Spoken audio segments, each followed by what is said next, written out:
here we are. This is my Gen 4 LS. It's completely gutted.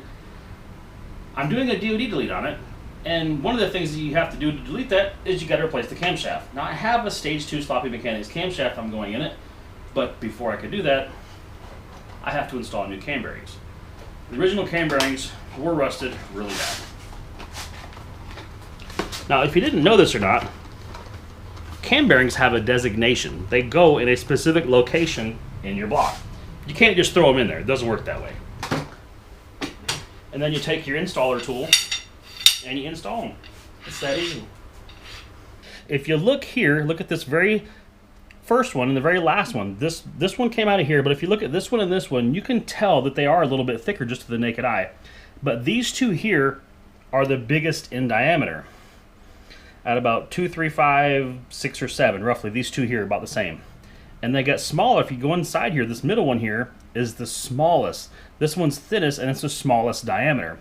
So you got the two largest on the outside. These two here are very similar, and then this one is smaller than all of the rest of them. But why do they do that, you ask? I'm glad you asked. Well, even if you didn't ask, I have a reason for that. GM designed it this way so that it's easier for installation.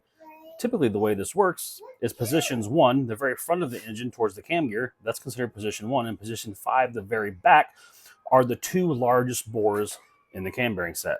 And then you got positions 2 and 4, the next two towards the center, those are the middle sizes. They're the smaller ones, but not the smallest. And then you have the fifth one, well, not the fifth one, that's the middle one, they call it the middle one, number 3. That one is by itself, and it is the smallest diameter. But you don't want to take this and you don't want to slide it all the way through. That's a big no-no. You don't want to pound this all the way through each hole.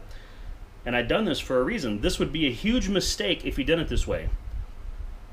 So slide it back off, slide your tool in place. You're going to slide it past position 1, position 2, position 3, position 4. And now that we have it inside, now we're going to install our cam bearing now that we have it past position 4. But there's another key caveat that we need to pay close attention to. If you didn't notice before, our cam bearing has 2 holes on it. Well, these holes are quite significant for many reasons.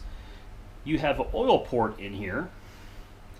And I say this because you typically have 1 oil port. Some have 2, but for some reason these blocks only have 1. As long as you line up one of these oil holes with the oil port, well, you're good to go. But you make one mistake and you're going to have a catastrophic engine failure that you may never recover from. So now I have the camshaft, but I've already got some oil on the bearings, and I got a little bit of oil here I'll put on there. But I lubricated the bearings just to get a little oil on there. Now I don't have the cam insulation tool. I don't even have a gear on it yet. But that slid in there really easy.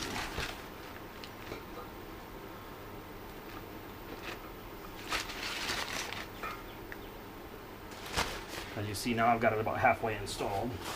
See on our box orders for the GM 5.3 because I'm using 5.3 stuff.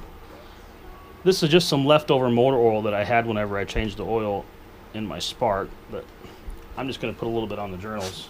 I have some assembly lube and whatnot, but this will work just fine. We're just going to pour a little bit on the cam journals. I'm going to go ahead and grab it back here. You notice there's a little bitty hole in the very back of the cam that you can grab and kind of guide it in. But then you want to get your finger out of the way so you don't pinch it going into the next journal, the next bearing hole. So we're almost in. So you can see we've got it almost in. I want to put a little bit more oil. Now for the final slide. It's like a slideshow, get it? It was a lot funnier in my head. So now I'm going to take my finger and slide it through the back hole of the block and slide it into the back hole of the cam so I can lift it up and slide it into place. And bam! Our cam is now installed in our LS.